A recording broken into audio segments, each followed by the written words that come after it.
Aminata tey dañuy waxtaane suppu yàllu nag ak baax suppu yàllu nag dafa baax parce que contre-inflammatoire la di ko boo koy lekk ba noppi itam collagène la collagène day tax nit ki du dund vieillissement bu gaaw day beesal deretam gën a jege der bi mu continuer toujours di nice kon di defar suppu yàllu nag tey naan ñeex ma dafa baax daf lay dimbali lool suppam boobu itam bari na loo xam ne mën na koo amaale ba tey ndax dafay yokk riche ci wàllu li nga xam mooy cartilage nit ki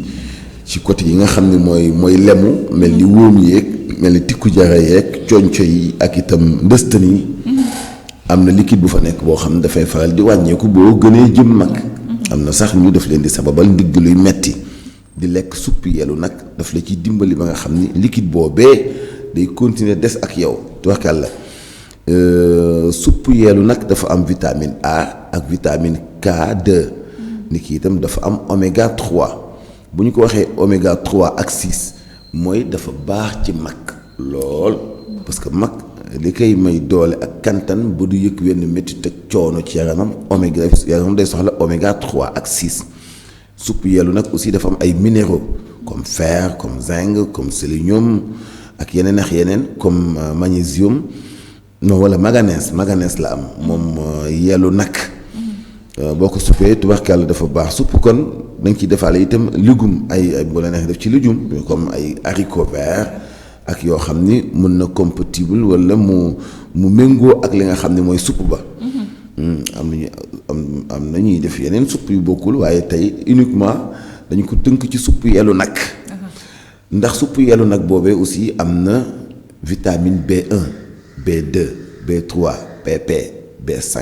B6 B9 B12 ñàkk a lekk supp yellu nag njuumte la ci xale ak mag tubaarkàlla dafa baax ndax yàpp nag kese noonu sax dafa am ay avantages yu mel ni ay minéraux yi nga xam nécessaire la non nécessité la du moins ci li nga xam ni mooy santé wér-gu-yaram doomu aadama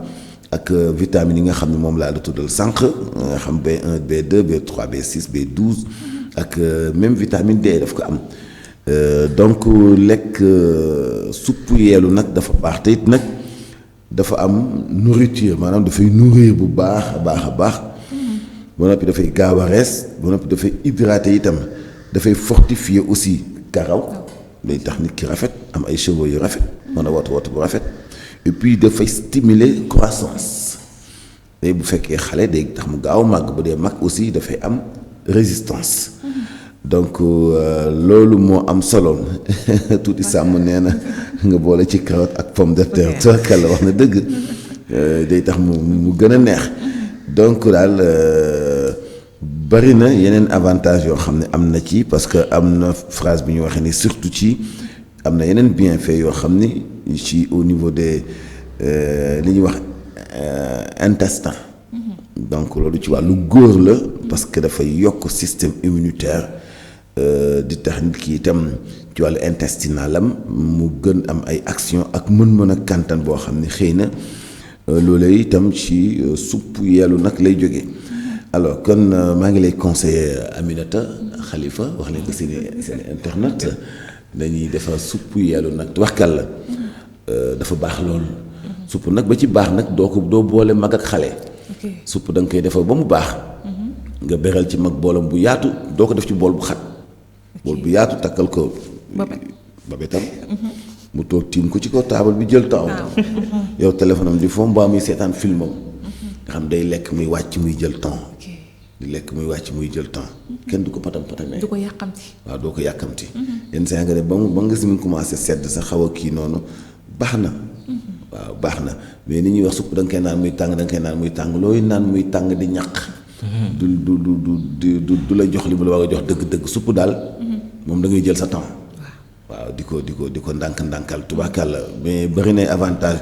daanaka toog ñaari weer jàpp ñetti weer yoo xam ne léegi ko supp moom njuumte la supp yelu nag laa wax waaw daanaka waaw njuumte la waaw donc da leen jëfandikoo supp yelu nag suñu ay internet bi ngi noonu tey El Hadj Mansour ñu lay jaajëfal bu baax